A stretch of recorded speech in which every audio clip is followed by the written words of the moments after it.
লতা, কোথায় গেলে তুমি? এদিকে এসো, তোমার সাথে আমার জরুরি কথা আছে। কি ব্যাপার? আমি রান্না করেছিলাম, বাড়ি ফিরেই তুমি হাঁকডাক শুরু করেছো কেন? তোমাকে কতদিন বলেছি রান্না বান্না তোমাকে করতে হবে না। বাড়িতে 5-7টা দাসীবাজি রেখেছি, এরাই রান্না করবে। তোমার এখন বয়স হয়েছে, তাছাড়া আমার টাকা পয়সার তো কোনো অভাব নেই। হ্যাঁ হ্যাঁ, বুঝতে পেরেছি। এবার বলো কেন ডেকেছো?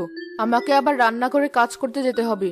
কাজের লোকের হাতে রান্না ছেড়ে দিয়ে আমি একদম ভরসা করতে পারি না। রান্না করে সবসময় ঘরের লোক প্রয়োজন।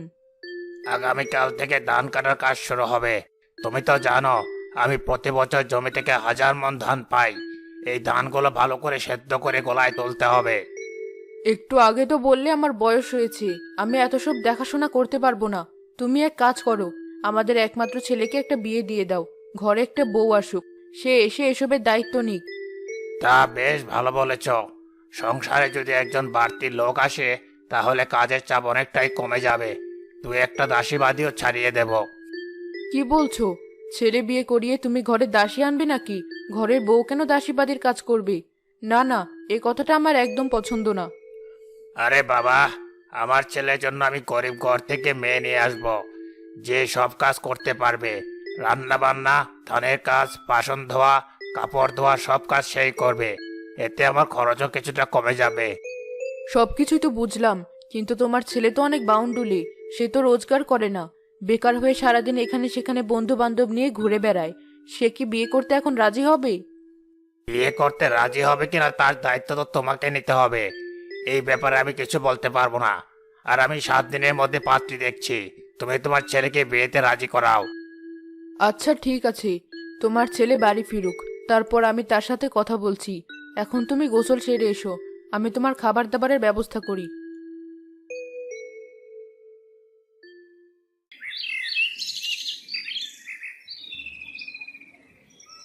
মোড়ল সাহেব, আপনি নাকি আমাকে ডেকে পাঠিয়েছেন।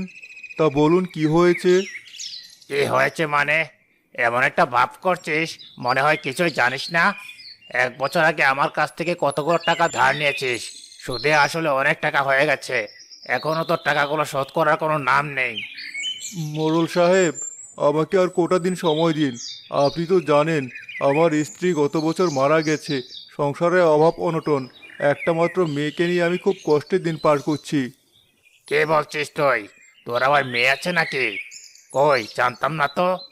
ঠিক আছে, এক কাজ কর, তোর মেয়েটাকে নিয়ে আজ বিকেলে আমার বাড়িতে আয়। তোর সাথে একটা জরুরি কথা বলবো। হ্যাঁ মোড়ল সাহেব, আমার একটা লক্ষ্মী মেয়ে আছে। ওর বয়স মাত্র 16 বছর, কলেজে ভর্তি হয়েছে। দেখতেও রূপবতী, আর কাজে খুবই ঘরকন্যা। তা বেশ, শুনে খুব ভালোই লাগলো। মেয়েটাকে নিয়ে একবার আমার বাড়িতে আয়। একটা ভালো সম্বন্ধ রয়েছে। যদি তুই রাজি থাকিস, মেয়েটার সাথে বিয়ে দিতে পারবি। তাই নাকি? বেশ ভালো তো। আপনি আমাকে খুব ভালো খবর শোনালেন, আমি খুব খুশি হয়েছি। আমি আমার মেয়েকে নিয়ে আজই আপনার বাড়িতে যাব। আর শোন, তোকে একটা কথা বলি, তোর মেয়ের বিয়ের সব খরচ আমি দেব। তুই কোনো চিন্তা করিস না। তুই শুধু আমার প্রস্তাবে রাজি থাকিস, তাহলেই হবে।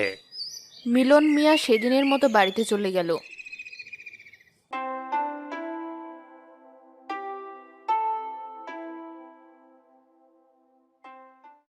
এই যে সুন্দরী, কোথায় যাচ্ছ?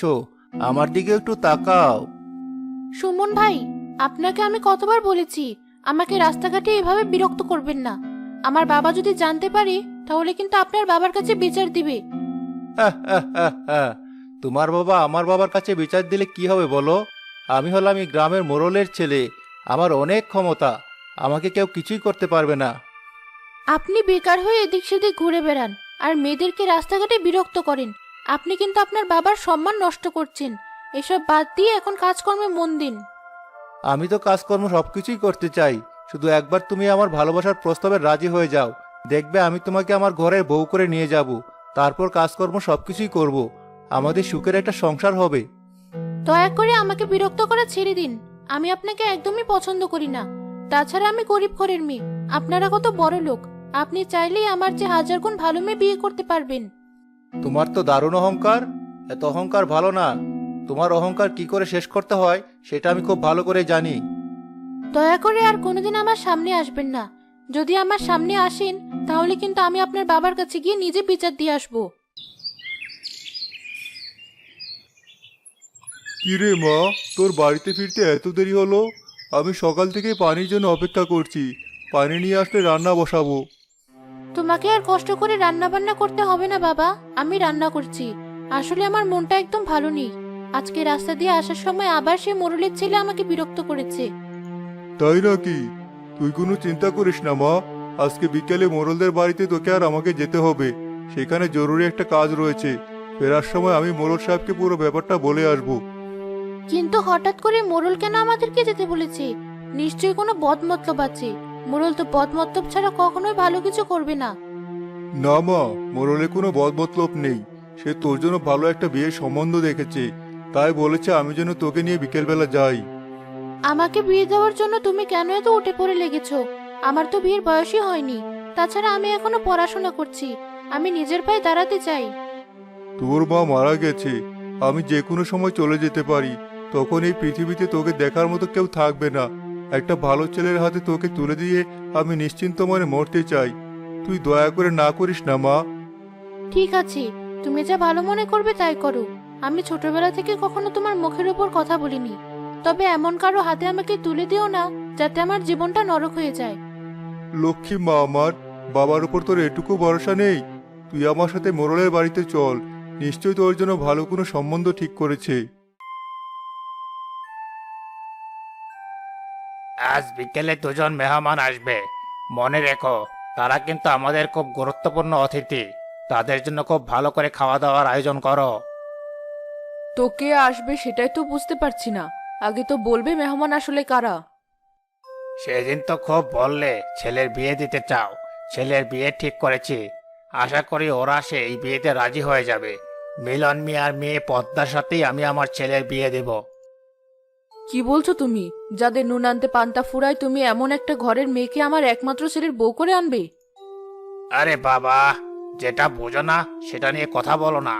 মেয়েটা গরিব হয়েছে তো কি হয়েছে? মেয়েটা কিন্তু অনেক পরিশ্রমী, সে অনেক কাজ জানে। এই মেয়েটাকে ঘরের বউ করে আনতে পারলে আমাদের কাজের লোক সবগুলো ছাড়িয়ে দিলেও কোনো সমস্যা নেই। তুমি যা ভালো মনে হয় তাই করো, কিন্তু তোমার ছেলে কি বিয়েতে রাজি হবে? আমার তো মনে হয় না তোমার ছেলের এই বিয়েতে কোনো মত থাকবে। যে করেই হোক, ছেলেকে এই বিয়েতে রাজি করাতেই হবে। এই বিয়ের উপর অনেক কিছু নির্ভর করছে। দরকার হলে ছেলের পিছনে টাকা খরচ করো। ওকে একটা মোটরসাইকেল কিনে দিব। অনেকদিন ধরেই তো বলছিল একটা মোটরসাইকেল লাগবে। আমার লক্ষ্মী ছেলেটা চলে এসেছে। তোর কথা তোর বাবার সাথে আলোচনা করছিলাম। আমরা তোর বিয়ে ঠিক করেছি। বিয়ে ঠিক করেছো মানে? কার সাথে বিয়ে ঠিক করেছো? আমার বিয়ে ঠিক করেছো আর আমি জানি না? এটা কিন্তু একদম ঠিক করোনি। আরে বাবা, তোর জন্য সুন্দরী দেখে মেয়ে ঠিক করেছি। মিলন মিয়ার মেয়ে পদ্মা। ওকে তো তুই খুব ভালো করেই চিনিস। আমি শুনেছি তুই নাকি ওকে পছন্দও করিস। কি বলছো বাবা? ওই মেয়েকে তো আমি ছোটবেলা থেকেই পছন্দ করি। ওকে বিয়ে করতে আমার কোনো আপত্তি নেই, কিন্তু এত গরিব ঘরের মেয়েকে তোমরা কোন মতলবে বিয়ে করাতে চাও? ওই মেয়ে অনেক পরিশ্রমের কাজ করতে পারে। ওই মেয়ে এই ঘরে আসার পর কাজের লোক ছাড়িয়ে দেব। দেখবি ও একাই আমাদের সংসার সামলে রেখেছে। আরে বাহ, এটা তো খুব ভালো বুদ্ধি। ঠিক আছে, তুমি ওর বাবাকে বিয়ের কথা বলে দেখো। আমার তো মনে হয় না সে বিয়েতে রাজি হবে। ওর বাবা আমার কাছ থেকে অনেকগুলো টাকা ধার নিয়ে রেখেছে। টাকা শোধ করার কোনো উপায় ওদের নেই। সুতরাং এই বিয়েতে ওর বাবা রাজি হতেই হবে। তাহলে আমি এবার যাই। যেহেতু মেহমান আসবে, ওদের জন্য খাবার দাবারের ব্যবস্থা করতে হবে।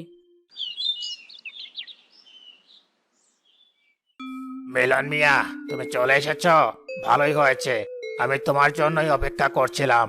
তোমার মেয়ে তো খুব সুন্দরী, একেবারে আমার যোগ্য পুত্রবধূ। আমি আপনার কথা কিছু বুঝতে পারছি না মোড়ল সাহেব। কিসের পুত্রবধূর কথা বলছেন?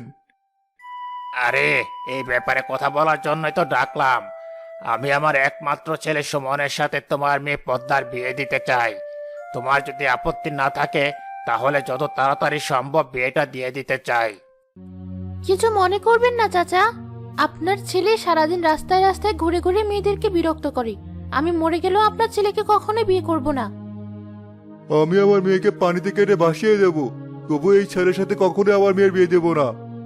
হ্যাঁ হ্যাঁ হ্যাঁ, সব ব্যবস্থা আমি করেই ফেলেছি। যদি আমার ছেলের সাথে বিয়ে দিতে তুমি রাজি না হও, তাহলে আগামী 7 দিনের মধ্যে আমার সমস্ত পাওনা টাকা তোমাকে সুদে আসলে পরিশোধ করতে হবে। তা না হলে তোমার জমি জমা বাড়িঘর সব আমি নিয়ে নেব। এতটা নিষ্ঠুর হবেন না মোড়ল সাহেব, আমাকে ক্ষমা করুন, আমাকে দয়া করুন। আমি কখনোই আপনার ছেলের সাথে আমার মেয়ের বিয়ে দিতে পারবো না, আমার সব সম্পত্তি নিয়ে নিলেও না। বাবা, যা ভুল করার তুমি করে ফেলেছো। মোড়লের কাছ থেকে অনেকগুলো টাকা ধার নিয়ে তুমি এমনিতেই অনেক বড় ক্ষতির শিকার হয়েছো। আমি তোমার জীবনে আর ক্ষতি করতে চাই না। আমি আপনার ছেলেকে বিয়ে করতে রাজি। আপনি বিয়ের ব্যবস্থা করুন। হ্যাঁ হ্যাঁ হ্যাঁ, এই তো লক্ষ্মী মেয়ের মতো কথা। দেখেছো মিলন মিয়া, তোমার মাথায় বুদ্ধি না থাকলেও তোমার মেয়ে কিন্তু ঠিকই বুদ্ধিমতী। ঠিক আছে, আগামী সপ্তাহে আমার ছেলের সাথে তোমার মেয়ের বিয়ে। এরপর ধুমধাম করে পদ্মা এবং সুমনের বিয়ে হয়ে গেল।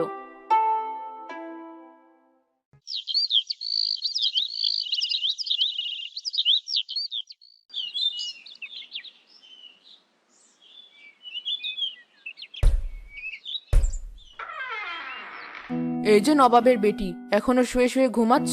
বেলা 8টা বাজে। যাও, এখনই গোয়াল ঘরে গিয়ে গরুগুলোকে খাইয়ে এসো। কি বলছেন মা? গোয়াল ঘরে গিয়ে আমি গরুকে খাওয়াবো মানে? আমি কি এসব কাজ করার জন্য এই বাড়িতে বউ হয়ে এসেছি? ও আচ্ছা, বুঝতে পেরেছি কেন আমার মতো গরিব ঘরের মেয়েকে বাড়িতে বউ করে এনেছেন। বাহ, খুব ভালো তো। তুমি তো যথেষ্ট বুদ্ধিমতী। যখন বুঝে ফেলেছো তোমাকে কাজ করার জন্য এই বাড়িতে আনা হয়েছে, তাহলে আর শুয়ে বসে থেকো না, তাড়াতাড়ি কাজে যাও। কি আর করব, ভাগ্য করে গরিবের ঘরে জন্ম নিয়েছি, তাই তো আজকে এই বাড়ির বউ হতে হয়েছে। আপনার ছেলের মতো বেকার আর ভন্ডা একটা ছেলেকে বিয়ে করতে হয়েছে। আমি এখনই গোয়াল ঘরে কাজ করতে যাচ্ছি। এখন থেকে বাড়ির সব কাজ তুমি করবে। আমি সব কাজের লোক ছাড়িয়ে দিয়েছি। কিন্তু এতগুলো কাজ আমি কি করে করব? একটা বাড়িতে তো আর কম কাজ থাকে না। তাছাড়া আপনারা পুরো দস্তুর ধনী লোক, ঘরের বইয়ের উপর কেন এত অত্যাচার করছেন? এটা তো তোমার নিজের সংসার, তোমার সংসারের দায়িত্ব তো তোমাকেই নিতে হবে। তুমি যদি তোমার সংসারের দায়িত্ব না নাও, তাহলে বাইরের লোক এসে দায়িত্ব নিয়ে নেবে নাকি? ভালোই বলেছেন, সংসারের দায়িত্ব সবকিছুই আমার। তাই তো কাজে লোক ছাড়িয়ে পরিশ্রমী বউ এনেছেন, যাকে দিয়ে সারাদিন কাজ করানো যায়। কি ব্যাপার, বাড়িতে তো হইচই কিসের? সকালবেলা তো তোমাদের জন্য একটু ঘুমানো যাচ্ছে না, কি হয়েছে কি? কি আবার হবে, কপাল গুনে তোমার মতো স্বামী পেয়েছি, আর ভাগ্য গুনে এরকম শ্বশুর বাড়ি পেলাম। সকালবেলা ঘুম থেকে উঠেই তোমার মা আমাকে বলছে গোয়াল ঘরে সব গরুকে খাইয়ে আসতে। যাও, গোয়াল ঘরে গিয়ে কাজ করো। নিজের সংসারের কাজ করবে, তাতে এত আপত্তি কিসের? আর শোনো, কখনো আমার মা বাবার সাথে মুখে মুখে তর্ক করবে না। আমি এসব একদম পছন্দ করি না। আপনাদের সাথে তর্ক করে আর কি লাভ? আপনারা তো আমাকে পরিকল্পনা করে বাড়ির বউ করে এনেছেন, যাতে আমাকে দিয়ে নিঃস্বাধীন কাজ করানো যায়। এই যে পদ্মা, কোথায় গেলে? এদিকে এসো, তোমার সাথে একটু জরুরি কথা আছে। জি বাবা, বলুন কি বলবেন। শোনো, আগামীকাল ধান কাটা শুরু হবে। ধানের সমস্ত কাজ তোমাকে একাই করতে হবে। মনে রেখো, এই ধানগুলো কিন্তু আমাদের জন্য খুব গুরুত্বপূর্ণ। কি বলছেন বাবা? আপনাদের তো অনেক ধানের জমি, এতগুলো ধানের কাজ আমি একা কি করে করব? আমার সাথে অন্তত একটা লোক দিন। ধানের কাজ করার জন্য যদি লোক রাখতে হয়, তাহলে তোমাকে বাড়িতে বউ করে এনে আমার কি লাভ হয়েছে? না না, বাড়িতে কোনো লোক রাখা যাবে না। পুরো ধানের কাজ তোমাকে একাই সামলাতে হবে। আপনি খুব ভালো করে জানেন আমি অনেক পরিশ্রম করতে পারি। ঠিক আছে, কোনো সমস্যা নেই। আপনাদের কাজ করার জন্য এসেছি, কাজ তো করতেই হবে। এভাবে কয়েক মাস যেতে লাগলো। পদ্মার পরিশ্রমের পরিমাণ দিন দিন বেড়েই যাচ্ছিল। মা, কোথায় গেলেন? একটা খুশির সংবাদ আছে, আমি মা হতে চলেছি। কি বলছো এসব পাগলের মতো? মা হতে চলেছ মানে? তোমার বিয়ে হয়েছে মাত্র কয়েক মাস, এখনই সন্তান কেন? কি বলছেন মা? আমি প্রথম মা হতে চলেছি, আর আপনি কিনা আমার সন্তানকে পৃথিবীতে আনতে চাইছেন না? আরে বাবা, এখন যদি তুমি গর্ভবতী হয়ে পড়ো, তাহলে বাড়ির সব কাজ কে সামলাবে? তোমার শ্বশুর মশাই তোমাকে বাড়িতে বউ করে এনেছে বাড়ির সব কাজকর্ম আর সংসার সামলানোর জন্য। তোমাকে সন্তান জন্ম দেওয়ার জন্য এখানে বউ করে আনা হয়নি। আপনি কিন্তু খুবই অন্য একটা কথা বলছেন মা। দাঁড়ান, আমি এখনই আপনার ছেলেকে ডেকে আনছি, সে নিশ্চয়ই আমার হয়ে এর প্রতিবাদ করবে। আমাকে ডাকতে হবে না, আমি চলে এসেছি। এত চিৎকার করছো কেন? আমি মা হতে চলেছি, আর তুমি বাবা হতে চলেছ। এদিকে তোমার মা চাইছে না এই সন্তান পৃথিবীতে আসুক। মা তো একদম ঠিক কথাই বলেছে। এই সন্তানের এখন কোনো প্রয়োজন নেই। মাত্র বিয়ে হয়েছে। তাছাড়া আমি এখনো রোজগার করি না। আমার বয়স অনেক কম। আমি এখনই বাবা হতে চাই না। দেখলে তো, আমি যা বলবো আমার ছেলে তাই করবে। তুমি এই সন্তান নষ্ট করে ফেলো। এই সন্তান পৃথিবীতে আনার কোনো প্রয়োজন নেই। আমারও একই মত। এই সন্তান পৃথিবীতে আনার কোনো প্রয়োজন নেই। যখন তোমার বয়স আর একটু বাড়বে, আমিও চাকরি বাকরি করব, তখন আবার সন্তান নিলেই হবে। গর্ভবতী হয়ে পড়লে আমি বাড়ির কাজকর্ম করতে পারবো না। তাই তো তুমি এখন সন্তান চাইছো না। তবে একটা কথা মনে রেখো, আমি মরে গেলেও সন্তান নষ্ট করব না। আগামীকাল আমি বাপের বাড়ি চলে যাচ্ছি। আপনারা আমার প্রতি যা যা অন্যায় করেছেন আমি সবকিছু পুলিশের কাছে বলে দেব। পদ্মা, তুমি কিন্তু একদম ঠিক করছো না। আমরা তোমার সাথে কোনো অন্যায় করিনি। তুমি শুধুমাত্র তোমার সংসার দায়িত্ব পালন করেছো। যে স্বামী নিজের সন্তানকে খুন করতে চায় সে কখনো কারো স্বামী বা বাবা হওয়ার যোগ্যতা রাখে না। তোমাকে তোমার পাপের শাস্তি পেতেই হবে। আগামীকালই আমি এই বাড়িতে পুলিশ নিয়ে আসবো। তুমি কিন্তু খুব বাড়াবাড়ি করছো। এর ফল তোমাকে খুব ভালোভাবে ভুগতে হবে।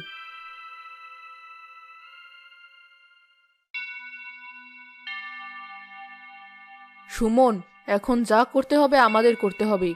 আমরা প্রয়োজনে এই মেয়েটাকে মেরে ফেলবো, তবুও ওকে কখনো বাইরে মুখ খুলতে দেব না। চলো মা, এক কাজ করি। ওকে একটা বস্তায় ভরে আমরা নদীর পাড়ে ফেলে দিয়ে আসি। দেখবে ওখানেও পড়ে মরে থাকবে। আরে বাহ, এটা তো তুই খুব ভালো কথা বলেছিস।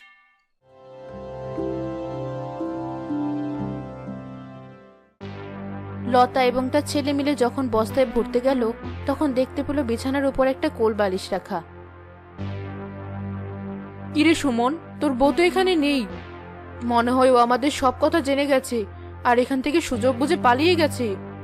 তুমি কোনো চিন্তা করো না। আমি এখনই ওকে খুঁজে বের করার চেষ্টা করছি। আর একবার যদি ওকে খুঁজে পাই, তাহলে ওর মৃত্যু নিশ্চিত। এখনই তোর বউকে খুঁজে বের কর। যেভাবেই হোক ওকে আজ খুন করতে হবে।